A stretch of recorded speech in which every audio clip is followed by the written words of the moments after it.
é bom estar contigo.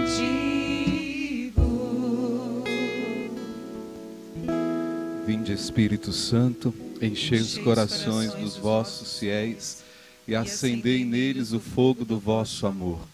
Enviai o vosso Espírito e tudo será criado e renovareis a face da terra. Oremos. Ó Deus, que instruíste os corações dos vossos fiéis com a luz do Espírito Santo, fazei que apreciemos retamente todas as coisas, segundo o mesmo Espírito, e gozemos sempre de sua consolação. Por Cristo Senhor nosso. Amém. Maria, Rainha das Famílias, rogai por nós.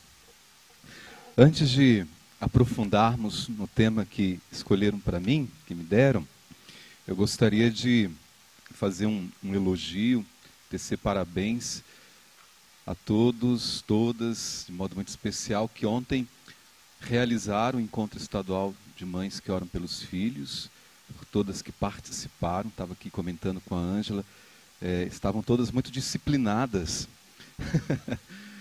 com muita delicadeza e respeito eu falo assim, porque dentro daquele espaço que não é pequeno, colocar um número maior que a sua capacidade e todos saírem de lá vivos, convenhamos. Eu passei por acho que era militar do Corpo de Bombeiro, brincando com ela. Eu só não queria estar hoje aqui na pele de algum militar do Corpo de Bombeiros, porque posso imaginar a tensão de quem estava lá ocupando este lugar, esse serviço, né? Mas é a graça de Deus que vai atuando em nós, como o Padre Anderson acabou de falar. A gente se abre e a graça de Deus acontece. A gente permite que a ação, o poder de Deus age na nossa vida, na nossa história, e com o movimento não é diferente, ontem não foi diferente. Parabéns a Cris, a nossa coordenadora estadual, e na pessoa dela também estendo esse agradecimento a todas as mães, a todos os serviços e equipes que fizeram deste encontro um encontro assim brilhante, com colocações muito profundas, com uma espiritualidade consistente e com muita alegria, né? Isso é legal, perceber que nesse movimento, quando as mães oram pelos filhos, eu tenho a impressão que os primeiros ou as primeiras beneficiadas são as próprias mães, né? Tenho a impressão que as mães são as primeiras a serem atingidas quando elas se colocam de joelhos para rezar pelos seus filhos. Bem, vamos falar um pouquinho sobre esse serviço infanto-juvenil que o movimento também preza a oferecer às mães que têm filhos nesta faixa etária do desenvolvimento da vida humana, seus primeiros anos de desenvolvimento, de crescimento, de maturidade. Nós poderíamos falar desta etapa do desenvolvimento da vida humana sobre algumas perspectivas. E eu escolhi abordar um pouco na linha da psicologia, embora não sou formado nessa área, mas a gente ao longo da vida vai lendo e vai ganhando um pouquinho de experiência e de conhecimento. E sobretudo vocês, mães, acabam se tornando também psicólogas na prática, né? E nós padres, por que não, também de certo modo fazemos um pouco desse serviço, mas numa perspectiva ainda diferente. Bom, quando nós estamos tratando de crianças, de adolescentes, e se quiséssemos também aqui incluir os adultos, precisamos compreender bem cada uma dessas etapas do desenvolvimento da vida humana. A vida humana, ela vai sendo desenvolvida. Nós não somos pessoas prontas, acabadas, mesmo quem já atingiu alguns anos, já acumularam, mesmo quem já acumulou alguns anos de juventude, ainda não pode dizer que é uma obra concluída. Até porque, quando cessa o movimento, cessa também a vida. Eu costumo dizer que nós morremos propriamente quando ficamos inertes, paralisados, congelados, né? Quando cessa o movimento, cessa também a vida. Então, todos nós estamos num processo constante de construção. E nesse processo de construção, de desenvolvimento, nós vamos acertando, nós vamos errando, nós vamos aprendendo, nós vamos partilhando a nossa vida, a nossa experiência, e vamos causando também muitos transtornos. Mas, quanto maior e melhor é o conhecimento sobre nós e sobre as etapas do desenvolvimento da vida humana, conseguimos integrar melhor essas dimensões e lhe conduzir a vida de um jeito mais adequado, né? Por isso que é importante conhecer também o perfil deste público que muitas de vocês estão lidando nos grupos, acolhendo as crianças e os adolescentes. Então, a experiência religiosa, ela vai se articulando também ao longo do desenvolvimento, do amadurecimento da pessoa humana. A experiência religiosa é algo também que vai sendo construída ao longo do tempo, ao longo da vida. Mais uma vez, se servindo do evangelho deste domingo, porque está muito fresquinho na memória da gente, né, que já celebrou hoje. A nossa amizade, a nossa relação com Deus, ela vai se construindo, ela vai se dando ao longo do tempo. Se a Ângela, o Padre Anderson, qualquer um de nós dissermos assim, não tem mais nada para ser feito, já fiz tudo, já ofereci tudo, já abneguei do meu tempo e agora não me resta mais nada, está muito enganado, né? Porque a fé, ou melhor, a nossa experiência com Deus, ela vai se desenvolvendo fé após fé, esperança após esperança, amor após amor, né? São as virtudes teologais. Assim nós vamos construindo a nossa amizade, nossa comunhão com Deus e vamos também construindo ou ainda purificando algumas imagens que vamos construindo sobre Deus. Isto é algo que nós estamos fazendo o tempo todo. Então, a experiência religiosa, gravem isto, ela se articula também dentro das etapas do desenvolvimento da vida humana. Ela se desenvolve ao longo da vida de cada pessoa. Vocês, mães, pais, nós padres, de certo modo, nós transmitimos a fé, mas é como uma semente que é espalhada, é como uma semente que é lançada e que precisa esperar o tempo de germinar, de crescer, desenvolver, dar os seus frutos, atingir a maturidade, né? A fé é um dom que nós recebemos, mas esta graça vai crescendo dentro de nós, à medida que nós também vamos nos alargando, assim vamos crescendo no conhecimento e na amizade de Deus. Como é que nós podemos falar de experiência religiosa para uma criança que terminou de nascer? Ou melhor, como é que nós podemos falar de uma experiência religiosa para quem ainda não chegou neste mundo, que terminou de ser concebido no ventre, no útero materno? Será que nós podemos falar de experiência religiosa para um embrião? Claro que nós podemos, aqui no sentido figurado, né, falar de experiência religiosa.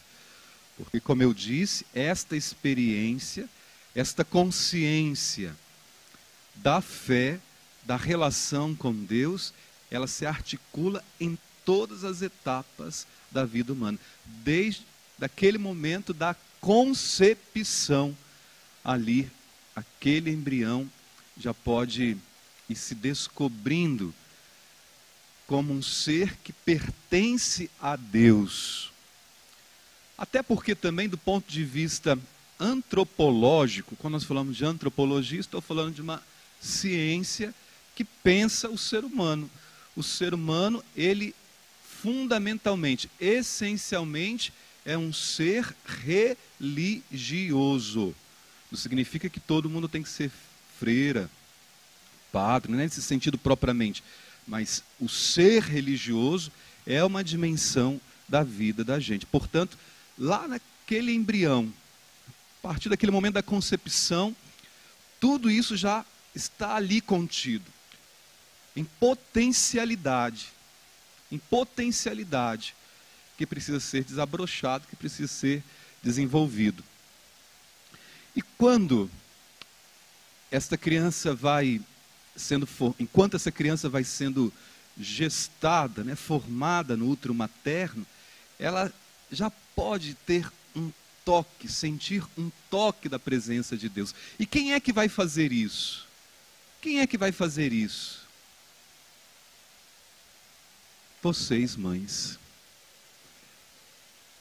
Porque entre vocês e aquela criança que ainda está lá no útero materno, entre vocês se dá uma relação tão profunda, tão íntima, que nem mesmo o pai daquela criança pode ter. Eu estou errado? Me corrijam falando assim, porque eu não sou mãe, não é?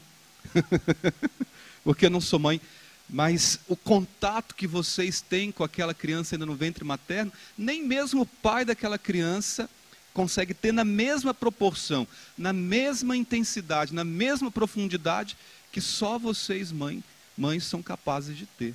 Então, naquele momento, as crianças já podem sentir o toque de Deus. E vocês vão ser esse toque de Deus.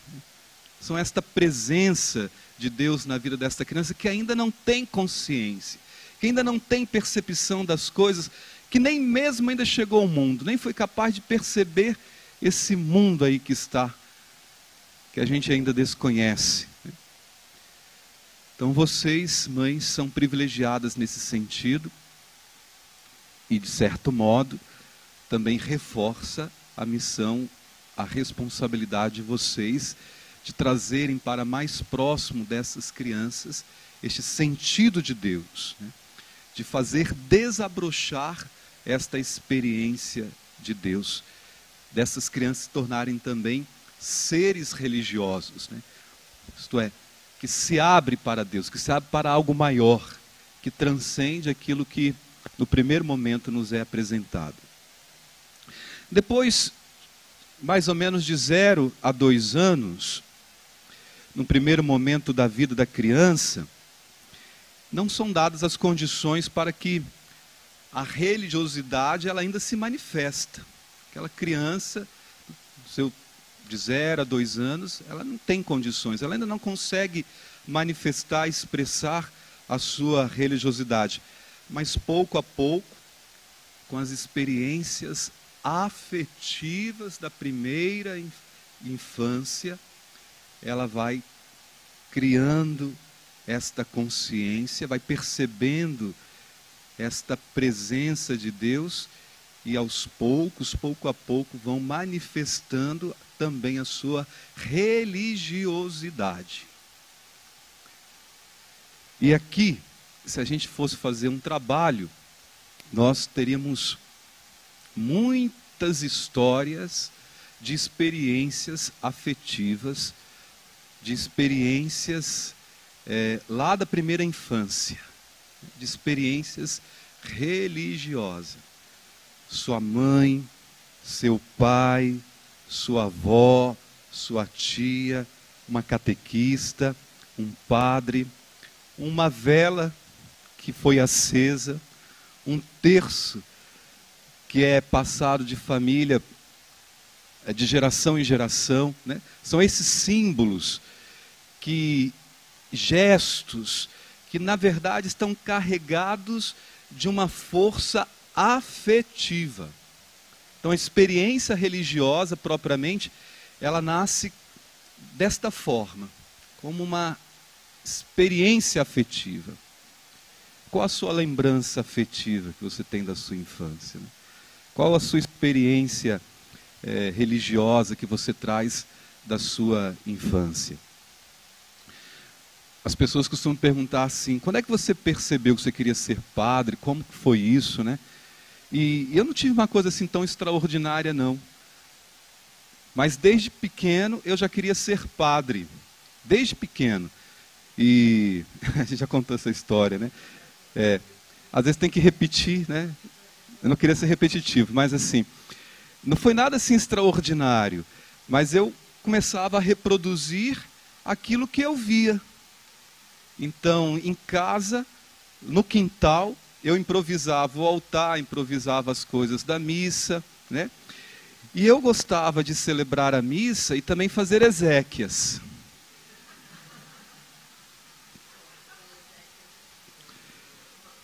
Arrumar uma vela e improvisar um altar é fácil para uma criança, né? Ainda mais em casa que faltava muita energia, sempre tinha uma vela lá, a gente pegava e acendia. Agora, para fazer exéquias, eu precisava de defunto. E quem eram os defuntos?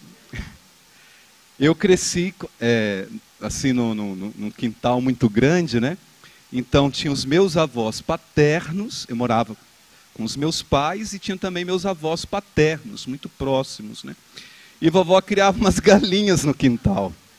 Então já pode imaginar, né? Os pintinhos nasciam, matava. Porque eu precisava de defunto. E era pelo pescocinho, só fazia assim, ó, tec, e rapidinho tinha um defunto. E se eu falar para vocês que eu morro de medo de defunto, vocês não acreditam. É uma coisa assim que eu tenho que já superei muito. Mas assim,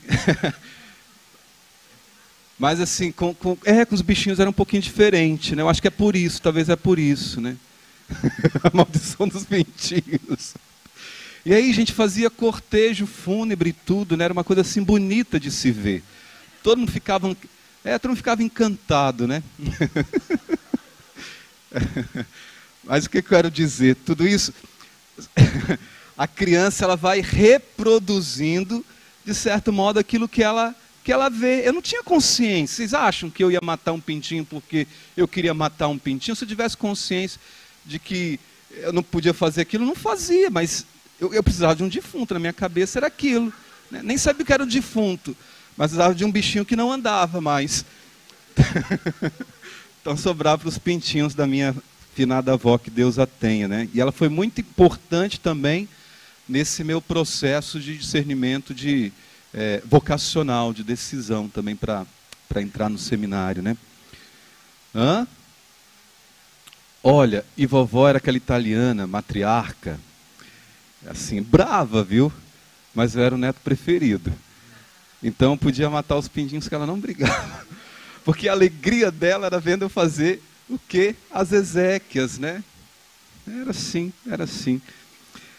Então, no primeiro momento, a criança ela não tem ainda essa capacidade de manifestar a sua religiosidade, mas pouco a pouco, ela vai transbordando isso, sobretudo por aquilo que ela vai recebendo das suas primeiras impressões ou das suas experiências afetivas. O que é uma experiência afetiva? É aquilo que nos toca mais profundamente dentro de nós. E graças a Deus, nós somos pessoas abertas, somos seres vulneráveis. O tempo todo nós somos afetados. Eu, de algum modo, estou afetando vocês, vocês estão afetando a mim. A gente não para pensar nisso o tempo todo, mas do jeito que eu estou aqui, do jeito que eu estou me manifestando, eu estou afetando vocês, talvez estou trazendo algumas lembranças, impressões, né? Assim também como a atenção ou não de vocês, também de algum modo me afeta, me atinge, e isso gera uma reação dentro de nós. Então, a experiência afetiva, como o próprio nome sugere, é aquilo que nos afeta, que nos toca mais profundamente. E aquilo que toca mais profundamente dentro de nós permanece, fica, ninguém tira. Aí vem uma mãe desesperada, quando o filho está com 18 anos, ai, meu filho não quer saber mais de igreja, não vai mais à missa. Eu pergunto, olha, você semeou a semente, a boa semente?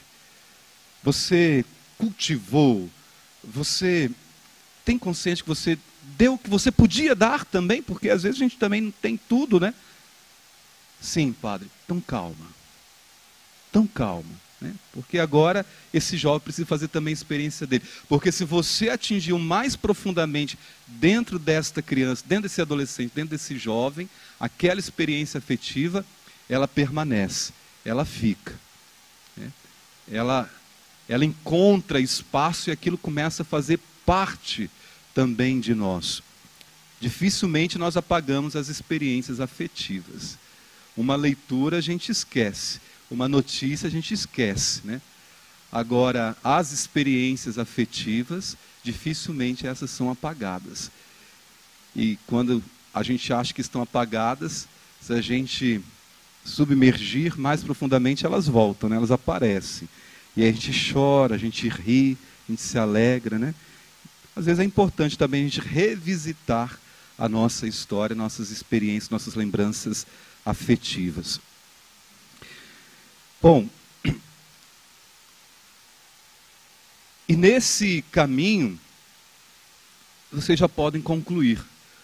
Os pais são importantíssimos. Nós padres podemos fazer tudo, devemos fazer muito.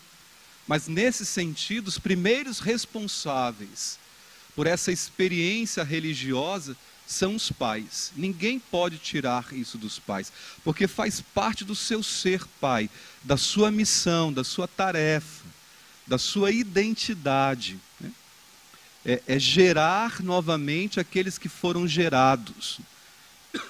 É uma tarefa primordial dos pais transmitir a fé, educar para a religiosidade.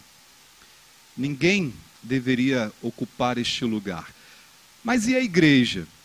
A igreja, ela tem também esse papel, obviamente, mas os primeiros responsáveis são os pais, porque vocês são geradores daqueles que já foram gerados. E esse processo generativo, ele se dá ao longo também de toda a vida, né? Como eu disse, ninguém nasce pronto. A gente vai se construindo, vai se moldando ou vai sendo colocado dentro da forma, como a Ângela falou ontem, né? Alguns com parafusos a menos. Agora entendi, porque ela foi colocada na forma e faltaram alguns parafusos nela. Então, a catequese familiar e a catequese comunitária, ela permite esse processo de interiorização de conceitos e das vivências. Então, a catequese familiar, a catequese da comunidade se completam, porque essas duas formas de catequizar, elas permitem, nesse processo, uma maior interiorização de conceitos e de vivências. Eu posso pegar o catecismo da Igreja Católica, abrir a cabeça da pessoa e colocar lá. Vai funcionar? Não. Porque a experiência religiosa, como o próprio sugere o nome, ela é vivencial. Por isso hoje fala-se muito de uma catequese mistagógica, né? Porque supõe uma vivência, não simplesmente uma transmissão de conceitos, de conteúdos que são importantes e necessários, mas talvez num segundo momento, né? A criança está lá querendo colocar o dedinho na tomada. A mãe fala, o pai fala, não coloca o dedinho na tomada, vai tomar choque. O pai e a mãe, querendo defender a criança, vai impedir que ela coloque o dedinho na tomada. Aquela criança tem capacidade de entender que ali passa uma corrente elétrica. O que é uma corrente elétrica? Até hoje eu não sei, mas eu sei que dá choque. Para aprender esses conceitos, depois eu vou me especializar neles. Mas antes passa pela vivência, pelo aprendizado, né? Concreto, prático. A experiência da fé também não é muito diferente. Não estou dizendo que os conteúdos, que os conceitos, que a doutrina não são importantes. Mas talvez eles entrariam ainda num segundo momento. Ou concomitantemente. Juntos, melhor, né? E assim a gente vai interiorizando esses conceitos e essas vivências, né, como autênticas atitudes religiosas e vividas. E com os adolescentes, aí a gente já tem uma outra questão, que o adolescente ele já tem mais consciência das coisas da vida, ou espera-se que tenha. Se não tem, deveria ter consciência de que só me falta 5 minutos, porque eu já tenho que encerrar. Então, o adolescente, ele consegue perceber isso. A criança não, ela quer brincar o tempo todo. Ficaria aqui a tarde inteira falando, brincando. O adolescente, ele já tem que perceber os limites. Ele já é capaz de formar um conceito, uma identidade. Então, com o adolescente, o papo, ora, é mais reto. Né? Com o adolescente, o papo já é mais diferente. E no estudo da religiosidade, muitas pesquisas, né, deve ser levado em conta também essas mudanças psicológicas que vão caracterizando esta etapa. Mas também é preciso levar o adolescente a assumir a sua identidade religiosa. Agora ele é capaz de dizer, de responder, de assumir. E a igreja, muito sabiamente, sugere nessa etapa a preparação para o sacramento da crisma. A fé que recebemos lá no dia do nosso batismo, agora, nessa outra etapa do desenvolvimento da vida, o sujeito, ele tem consciência e é capaz, por si mesmo, de assumir a sua responsabilidade cristã no mundo. Né? E aí, esse adolescente, ele pode já formular o seu credo. Para concluir mesmo, a transmissão da religiosidade e a transmissão da irreligiosidade percorrem caminhos muito parecidos. Quando eu chamo de irreligiosidade, estou falando de uma negação da religião ou da experiência religiosa. Nesta transmissão da religiosidade, o caminho é muito semelhante. Cuidado, atenção, porque se vocês, pais, mães, nós formadores, não formamos as nossas crianças, sobretudo, particularmente agora, os adolescentes, outros vão formar. Outros vão dizer o que nós deveríamos dizer.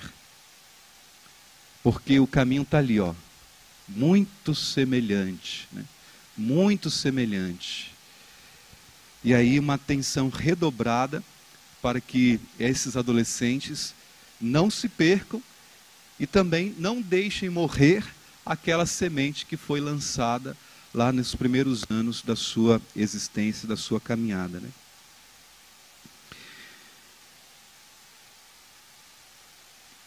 Finalmente, aí muitas pesquisas revelam isso, né?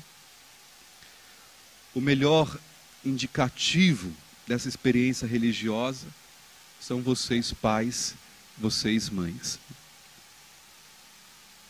Que juntamente com a comunidade, e nesse caso, com um grupo de mães que oram pelos filhos, que prestam esse serviço, vão se somar, né?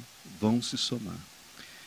E só um último alerta de que esse serviço, ele é bom, ele é necessário, é importante, mas também não deveria suprimir a catequese, né? Porque o movimento, ele não é para tirar as crianças, as pessoas da comunidade, ao contrário, é para devolvê-las à sua própria comunidade.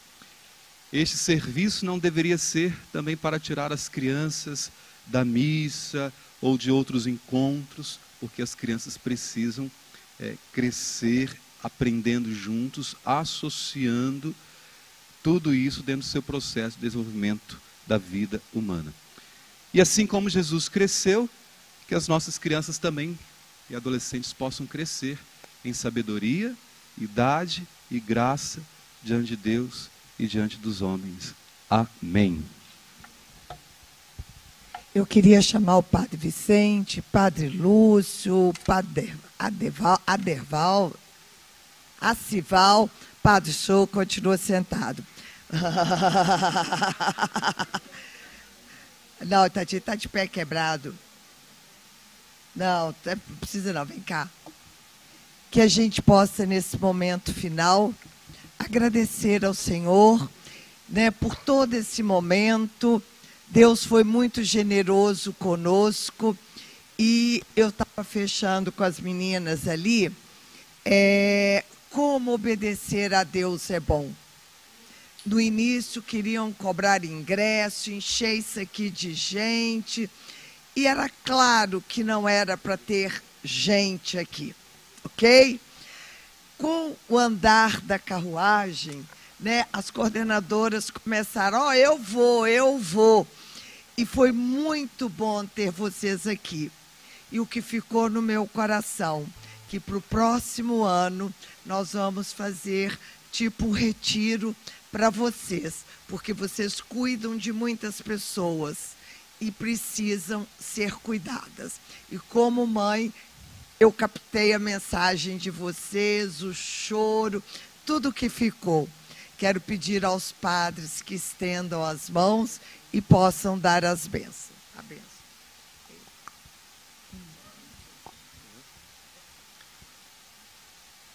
A nossa proteção está no nome do Senhor, que fez o céu e a terra. O Senhor esteja convosco. Ele está no meio de nós.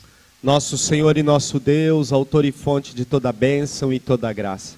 Nós te louvamos e te bendizemos, e nele, por ele, por causa dele, te pedimos que vos digneis santificar e abençoar todas as mães que ao longo desse dia, aqui e em tantos lugares, acompanhando pelas redes sociais, pelos meios de comunicação, puderam beber, Senhor, do teu coração. Que essa graça lembrada nessa tarde, tão derramada abundantemente sobre o coração dessas mães, possam ser sementes em solo fértil, para poder germinar e dar frutos, 30, 60, 90, 100, conforme a vontade de Deus e a possibilidade de cada terreno. Agradecendo a Deus tudo que foi vivido. Pedimos, Senhor, abençoa-nos na tua graça. Eis a cruz do Senhor. Presenças inimigas, fugi. Venceu o leão da tribo de Judá. Aleluia. O Senhor Jesus Cristo esteja à frente para guiar, atrás para guardar, ao lado para acompanhar, acima para iluminar, dentro para conservar, abaixo para sustentar. Que volte para cada uma o seu olhar, as ilumine em seus caminhos e lhes dê a sua graça e a sua paz. Que pela intercessão de Santa Teresinha, lembrada hoje, de Nossa Senhora de La Salete, também de Santa Mônica, desça sobre todas vocês e sobre todos aqueles que prepararam este dia, a bênção desse Deus que tanto nos ama. Pai, Filho e Espírito Santo. Amém. E como nós vamos voltar para nossa casa, o que nós temos que lembrar? Da vela, não me aí. Quando em minha casa, cansado eu chegar, preciso me lembrar que quem me espera são os que eu preciso amar. Quando em minha casa, cansado eu chegar, preciso me lembrar que quem me espera são os que eu preciso amar. O amor às vezes custa forças,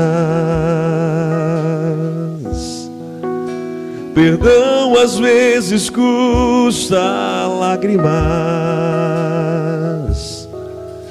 Preciso revelar, meu Deus, porque eu sou de Deus, porque eu creio em Deus. O amor às vezes custa forças, perdão às vezes custa lágrimas. Preciso revelar, meu Deus, o que eu sou de Deus, o que eu creio em Deus. Quando em minha casa, cansado eu chegar, preciso me lembrar que quem me espera são os que eu preciso amar. Quando em minha casa, cansado eu chegar, preciso me lembrar que quem me espera são os que eu preciso amar. Porque Deus também está lá. Amém.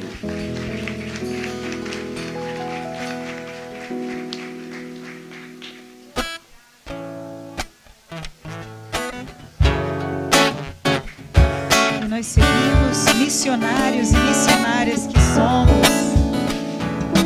A missão é todo dia, a missão é alegria, mas as provações às vezes vêm. Em meio a tribulações, vou levando dia a dia na palavra do Deus Criador. Não importa onde eu esteja, lá na rua ou na igreja, sou chamada a anunciar mais e mais, testemunhar. Minha missão é ser missionária, levar o amor aonde eu for. A missão dada é missão cumprida. Se não for por amor, eu nem vou. Minha missão é ser missionária, levar o amor aonde eu for. A missão dada é missão cumprida. Se não for por amor, eu nem vou. Minha missão é ser missionária, levar amor aonde eu for. A missão dada é missão cumprida. Se não for por amor, eu nem vou. Eu nem vou.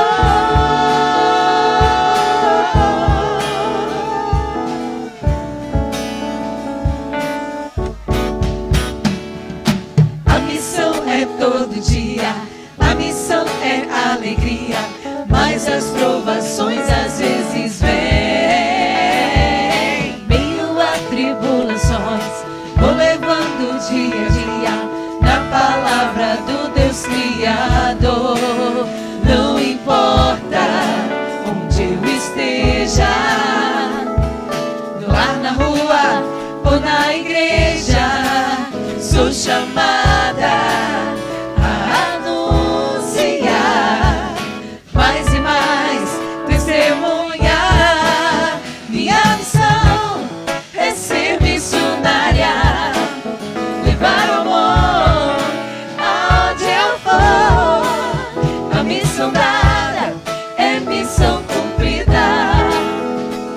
Se não for por amor, eu nem vou. Minha missão é ser missionária, levar o amor aonde eu for. A missão dada é missão cumprida. Se não for por amor, eu nem vou. Só nas palmas. Minha missão é ser missionária, levar o amor aonde eu for. A missão dada é missão cumprida. Se não for por amor, eu nem vou.